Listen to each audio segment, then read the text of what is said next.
So today is the 8-week update of the meat chickens. It's December 6th. They hatched October 11th. So technically today is the date that I had planned to butcher.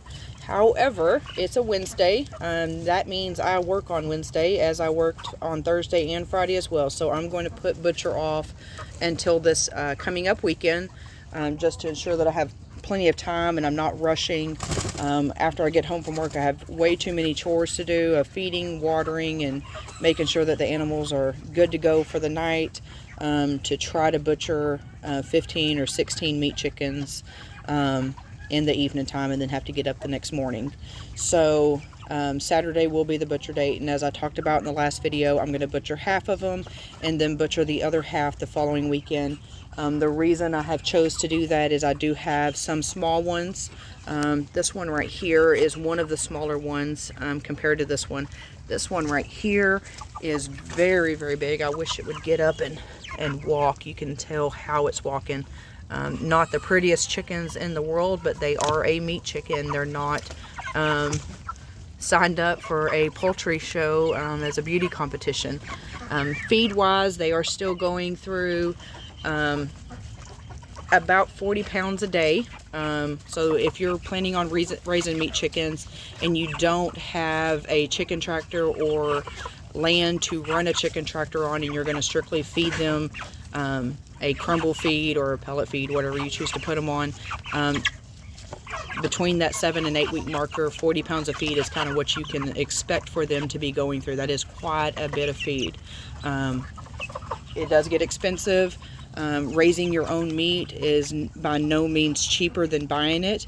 The reason I choose to raise my own meat is I like to know where my meat came from. I like to know how it was raised, what went into it, and know that they are healthy and happy chickens. And that's just my personal preference. That's what we do on our homestead here. We provide our own meat to our family. Water-wise, they are still going through about 8 gallons of water a day. Pine shavings are still going down every couple days. The amount of feces that they produce is outrageous.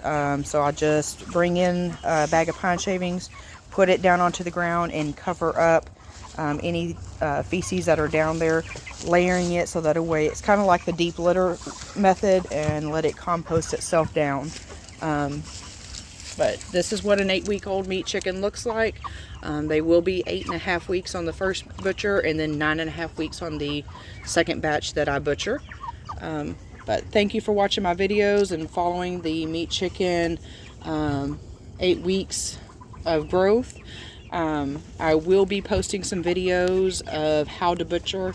I do butcher skin off. I do not butcher with all the supplies that a lot of people have and use. It can be done without spending a ton of money on butchering equipment. And I will make videos and show you how to do all of that.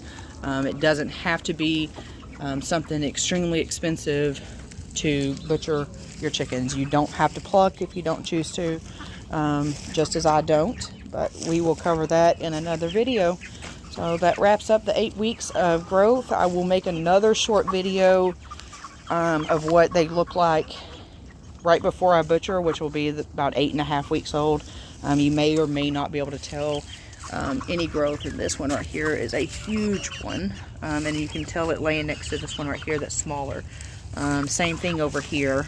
This one's a little smaller, that one's a little bigger. So this smaller one right here will be butchered at the 9-week mark, and this one here will go with the 8-week marker.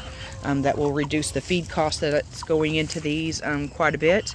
And you know, now that I think of it, I'll make a 9-week video for the ones that I left behind and chose to wait to butcher, to show how much the smaller ones started to grow once I weeded out all the big ones and gave them a chance to thrive in this pen.